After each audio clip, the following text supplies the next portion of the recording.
అందరికీ జై శ్రీరామ్. కొంతమంది ఆడవాళ్ళు ఎట్లా తయారైతుర్రంటే రోజు రోజుకి రాక్షసుల్లాగా, పశువులాగా వాటితో పోల్చినా గూడా వేస్టు. అంత దారుణానికి ఒడిగడుతున్నారు. సిగ్గు, శరాలు, మానాలు మొత్తం వదిలేసి ఏం బ్రతుకులురా నాయనా!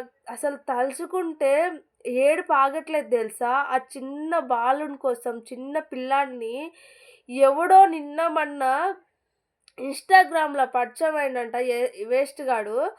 వాని కోసము ఇది 15 నెలల బాబుని అంటే 15 నెలల 15 నెలల అబ్బాయిని ఎక్కడ తెలుసా? బస్ స్టాండ్‌లో వదిలేసి ప్రియునితో కలిసి బైక్ పైన ఎళ్ళిపోయిందంట. దీనికి సిగ్గు, శరం అనేది ఉందా?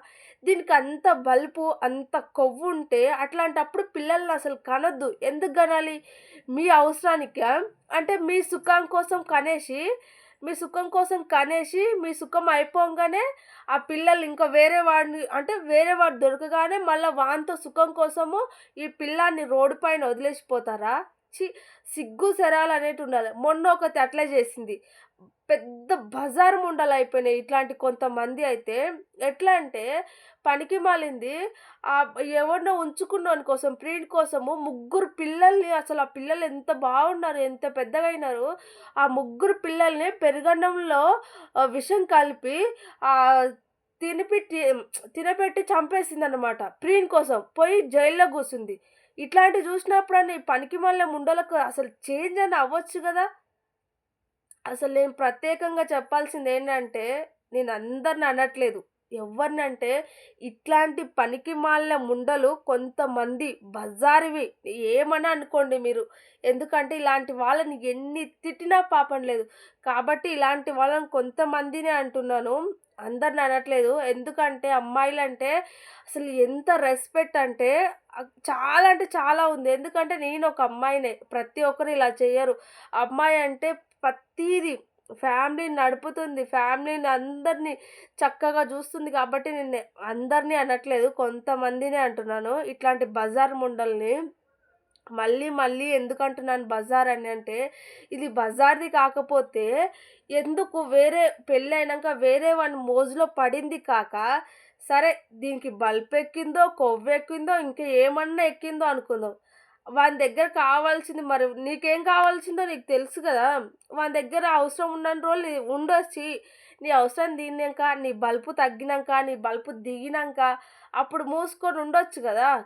అది కాకుండా వానితో ఉండాలి అని నీకనిపిస్తే అలాంటప్పుడు నీ భర్తకు విడాకులు ఇప్పుడు కళ్ళు మూసుకొని, కళ్ళకు అద్దుకొని ఇస్తారు తెలుసా ఎవ్వరైనా. ఎందుకంటే ఇలాంటి సిట్యుయేషన్‌లు చాలా అంటే చాలా న్యూస్‌లో ఇవే ఎళ్తున్నాయి కాబట్టి ఎవ్వరైనా సరే ఇలాంటివున్నాయంటే వదిలిపాట దొబ్బుతున్నారు. కళ్ళు మూసుకొని ఇచ్చేస్తారు. నాయనా నువ్వు నాకొద్దు, నాకు ఇంకోడు తగిలిండు, నాకు వాడు బాగా నచ్చిండు, వానితో ఎళ్ళిపోతాను. నీతో మోజు నాకు తీరిందని చెప్పేసి ఇండైరెక్ట్‌గా చెప్పేయకుండా డైరెక్ట్‌గా చెప్పేసేస్తే, సరే అమ్మా అనేసి వాళ్ళైతే మంచిగా అయితే విడాకులిచ్చేస్తారు. విడాకులిచ్చి పారదోపుతారనమాట. నిన్ను పెట్టుకొని అమ్మ నీతో నేను సంసారం జేస్తాను, నీతో ఇంకా పిల్లలను కంటాను, నిన్ను చూసుకుంటాను అని నీకేం కబుర్లు చెప్పరు. నిన్నేం అడగడు, నిన్నేం బ్రతిమలాడుకోరు. ఎందుకంటే అబ్బో! ఈరోజు వద్దు అన్నాననుకో మళ్ళా నన్ను ప్రాణం తీసేస్తే ఈరోజు కాకుండా రేపైనా అనేసి అందరికి ఇప్పుడు భయం ఉండిపోయిందనమాట. 99% బాయ్స్ కంటే ఆ అబ్బాయిలకైతే చాలా అంటే చాలా భయముంది. ఇప్పుడు అరేంజ్ మ్యారేజ్ చేసుకోవాలన్న భయమే ఉంది. లవ్ మ్యారేజ్ చేసుకోవాలన్న భయము ఉంది గాబట్టి ఖచ్చితంగా విడాకులు కావాలంటే ఇచ్చేస్తారు. వాళ్ళకి విడాకులు ఇచ్చేసి అప్పుడు నీకు కావాల్సినట్టు అమ్మా నీకు పుట్టిన కొడుకుని గూడా నువ్వే ఉంచుకో. నాకవసరం లేదు. మళ్ళా వాడు నాతో ఉంటే మళ్ళా నా నా నాకన్నీ గలీజ్‌గా ఒస్తాయి. నా సుఖానికి అడ్డొస్తాడు. నాకు డిస్టర్బెన్స్ అవుతాడు అని చెప్పేసి వాళ్ళకి అన్నీ నచ్చచెప్పేసి ఇంకా వాళ్ళకిచ్చేసి నీ భర్తకి, నీ పిల్లగాడినిచ్చేసి విడాకులు తీసుకొని చక్కగా బొయ్యేసి వానితో నీకు కావాల్సినన్ని రోజులు ఎంజాయ్ జేసేసి మంచిగా ఉండి మళ్ళా వానితో ఓ కూతురినో, ఓ కొడుకునో గనేసి మళ్ళా వాడు తప్పినంక మళ్ళా ఇంకోడొస్తాడు గదా! వానితో చాటింగ్‌లో ఉండి మళ్ళా వాని కోసము వీనికి విడాకులిచ్చి వీడిని గూడా బస్ స్టాండ్‌లోనో లేకుంటే ఎక్కడనో అక్కడ వదిలేసి మళ్ళా వానితో జంప్ అయిపో. ఇదేనా? ఆడ జన్మ అంటే ఇదేనా అసలు? ఆడ బ్రతుకు అంటే ఇదేనా? అసలు ఆడవాళ్ళని ఎంత దైవంతో పోలుస్తారు. అలాంటిది ఆడవాళ్ళకి మచ్చలు తెచ్చేస్తున్నారు కొంతమంది. ఇంత దారుణంగా చేస్తున్నారు. 15 సంవత్సరాల 15 నెలల బాబుని బస్ స్టాండ్‌లో వదిలేసిపోయింది. దానికి ఎట్లా మనసొచ్చిందో 9 నెలలు మోసి కన్నది పనికిమాలిన ముండ. దీనికి సిగ్గు, శరం లేదా? వదిలేయకుండా వాళ్ళతో వదిలేసి, వాళ్ళ భర్తతో వదిలేసి ఎక్కడనైనా పోయి సావనైనా సావుకోకో, అలా గాకుండా బస్ స్టాండ్‌లో వదిలేసిపోతే అసలు పరిస్థితేంది? ఇప్పుడున్న సిట్యుయేషన్ రోజులేంటివి? పాపం అక్కడ బస్ స్టాండ్‌లో ఎవరో పాపం చూసి ఒకతను చూసి పోలీస్ స్టేషన్‌కి ఫోను చేసి, ఆ బస్ స్టాండ్‌లో ఉన్న కొంతమందికి చెప్పి ఆ అబ్బాయిని క్షేమంగా ఎలాంటి ఏ హానికరం లేకుండా క్షేమంగా పోలీస్ స్టేషన్‌కి అప్పజెప్తే, పోలీస్ స్టేషన్‌లు కనుక్కొని సీసీ కెమెరాలు వీళ్ళకి ఈ పనికిమాలిన చేసిన చెత్త పనులకు ఆహ్, పోలీసుల టైం వేస్ట్ అయితుంది. ఎందుకంటే నిజంగా చాలా చాలా కేసులు చాలా చాలా పెద్ద పెద్దయి అయితున్నాయి. అట్లాంటి దాంట్లకు ఈ పోవడానికి ఛాన్స్ ఉండదనమాట. వాళ్ళ టైం వేస్ట్ చేస్తున్నారు. ఇలాంటి చెత్త ముండలు చెత్త చెత్త పనులు చేయడం వల్ల. వాళ్ళు వెతికి సీసీ కెమెరాలు చూసి బైక్ పట్టుకొని ఆ బైక్ ఎవరు తీసుకుపోయారని ఆ బైక్ తీసుకొచ్చింది కూడా వానిది కాదంట. వాని ఫ్రెండ్‌దంట. ఆ బైకు ఎవరిదని కనుక్కొని మళ్ళా ఆని దగ్గరికి పోయి వాని నుంచి ఎవరైతే తీసుకుపోయారో పట్టుకొచ్చి ఇవన్నీ వచ్చినంక బయట పడ్డారనమాట. అప్పుడు ఎవరైతే బాలుడున్నాడో, అబ్బాయి ఉన్నాడో, ఆ అబ్బాయిని తీసుకొచ్చి అలా డ్యాడీ అంటే ఆ అబ్బాయి వాళ్ళ డ్యాడీకయితే అప్పజెప్పినారనమాట. ఆ అబ్బాయి క్షేమంగా అయితే వాళ్ళ డ్యాడీ దగ్గరికయితే చేరుకున్నాడు. నిజంగా ఆ అబ్బాయికి అదృష్టం బావుండి ఎవరో చూసి ఆ! ముందు జాగ్రత్త పడి పోలీసులకి ఇన్ఫర్మేషన్ ఇచ్చారు కాబట్టి సరిపోయింది. లేదంటే అబ్బాయికి జరగరానిది ఏమైనా జరిగింటే దీని సుఖం కోసం ఆ చిన్న బాలుని బలి తీసుకున్నట్టే గదా! ఆ బాలుని ప్రాణం తీసినట్టే గదా! కామన్ సెన్స్ లేదా? దీని సుఖం కోసం కనుకున్న పిల్లలను గూడా వదిలేసుకొని పోతారా? కనుకున్న పిల్లలను గూడా పారేస్తారా? పట్టించుకోకుండా. రోడ్డు మీద ఎవరన్నా తెలవని పిల్లలుంటే అయ్యో పాపం అంటాం మనము.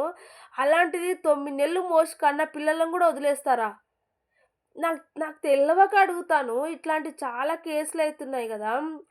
పెళ్లయినంక లవ్ జేసినా అంటే నువ్వు లవ్ జేసేది దేనికోసం నీ ప్రియుడితో?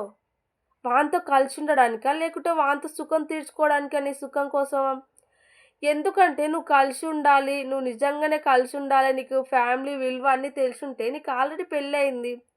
నీ భర్తున్నాడు, నీ కొడుకున్నాడు. నీకొక ఫ్యామిలీ ఉంది. హ్యాపీగా ఉండొచ్చు కదా! అంటే కొంతమంది సుఖాల కోసము ఇంత దారుణానికి దిగజారుతారా? కడుపుకు అన్నం తినండి అమ్మ తల్లి. గడ్డి తినకండి. గడ్డి తిని బ్రతకండి. నేను ప్రతి ఒక్కరికి ఒకటే చెప్తున్నాను. ఏందంటే ఇలాంటి చెత్త ముండలు ఏదైనా కనిపిస్తే చెప్పు తీసుకొని కొట్టాలి. అప్పుడు గాని సిగ్గు రాదనమాట. నేను అందరినైతే అస్సలు అనట్లేదు. కొంతమందిని అది కూడా ఇలాంటి చెత్త ముండల్ని ఎవరైతే ఇలాంటి పనికిమాలిన పనులు చేస్తున్నారో వాళ్ళని మాత్రమే అంటున్నాను. ఇలాంటి బజార్ దాండ్ల వల్ల ప్రతి ఒక్క అమ్మాయిని గూడా ఇప్పుడు అలాగే అనుకుంటున్నారు. కొంతమంది అబ్బాయిలైతే ప్రతి ఒక్కరిని అలాగే అనుకుంటున్నారు. ఎవరిని నమ్మలేకపోతున్నారు తెలుసా? అట్లాంటి సిట్యుయేషన్ అయిపోయింది ఇప్పుడున్న జనరేషన్‌ల. అందుకనేసి ఇలాంటి చెత్తముండల్ని అసలు బయట వదలొద్దు. జీవితాంతం జైల్లో ఎయ్యాలి. జైల్లో ఏస్తే ఈ ఉరి శిక్ష తీసినా అది తక్కువ వీళ్ళకి. ఎందుకంటే ఏముంది ప్రాణం పోయితది అంతే. అందుకే జీవితాంతం జైల్లో పెట్టి నరకం చూపిస్తారు. బాబోయ్! ఇట్లుంటదేమో చేస్తే ఇంక జీవితాంతం అనుభవించాల్సొస్తదని ఇలాంటి పనికిమాలిన పనులు చేయకుండా ఉంటారేమో నాకు తెలిసి బహుశా. నాకు ఈ స్టోరీ విన్నాంక అసలెట్లా దాని మీద ఎంత కోపమొచ్చిందంటే, నా పక్కనుంటే పీక పిసికి చంపేయాలంత కోపమొచ్చింది. ఆ పిల్లాడిని చూసి తెలుసా ఎంత ఏడుపొచ్చిందంటే, పాపం ఆ పిల్లాడు ఆ బస్ స్టాండ్ అంతా రౌండ్‌లేస్తా ఉండు. తిరుగుతానే ఉండు. అమ్మ, అమ్మ, అమ్మ అనుకుంటా తిరుగుతా ఉన్నాడు తెలుసా. ఆ పసికందుకేం తెలుసు, మనమే ఎప్పుడన్నా బై మిస్టేకు ఎప్పుడైనా దారి తప్పితే అసలెంత భయం అయితది తెలుసా. ఏమైతదో ఏమో దారి తప్పిపోయినామన్నట్టు. అలాంటిది ఆ పసికందుకు ఆ తల్లి కనిపియట్లే అంటే ఎంత బెదురుకొనుంటాడు, ఎంత బాధపడింటాడు. అంటే ఎంత ఏడ్చింటాడో ఒక్కసారి మీరు ఆలోచించండి. పాపం ఆ చిన్నోడు ఏడుస్తానే ఉండు మమ్మీ, మమ్మీ అని. కొన్ని వీడియోలు గూడా వచ్చినాయన్నమాట.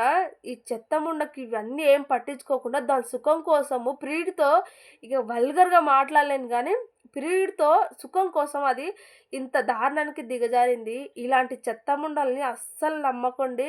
మళ్ళా దయచేసి దీన్ని మాత్రము అసలు బయటికి వదిలేయొద్దు. వదిలేసిరనుకో ఇంక వేరే వాళ్ళ ఏం చేస్తారు? ఇంక ఇట్లాగే తయారవుతారు. అందుకని దయచేసి ఇలాంటి వాళ్ళని వదిలేయకుండా జైల్‌లో కూసోపెట్టడం బెటర్. లేదంటే పెళ్ళిళ్ళు చేసుకుంటుర్రు, ఆ పిల్లల్ని కంటుర్రు, లేదంటే భర్తలను చంపుతుర్రు, లేదంటే భార్యలను చంపుతుర్రు, పొయ్యిల్లో కొన్ని రోజులు జైల్‌లో కూర్చుంటుర్రు, బెయిల్ మీద వస్తుర్రు, మళ్ళా సేమ్ రిపీట్ చేస్తుర్రు. అందుకనే అది అబ్బాయైనా, అమ్మాయైనా ఇలాంటి మిస్టేక్ చేస్తే పోయి జైల్‌లో కూసోబెట్టండి. జీవితాంతం జైలు శిక్ష ఎయండి. నరకం చూపించండి అంతే. నాకనిపించింది నేను చెప్పాను. రైటా? రాంగా? కామెంట్ చేయండి మీరే.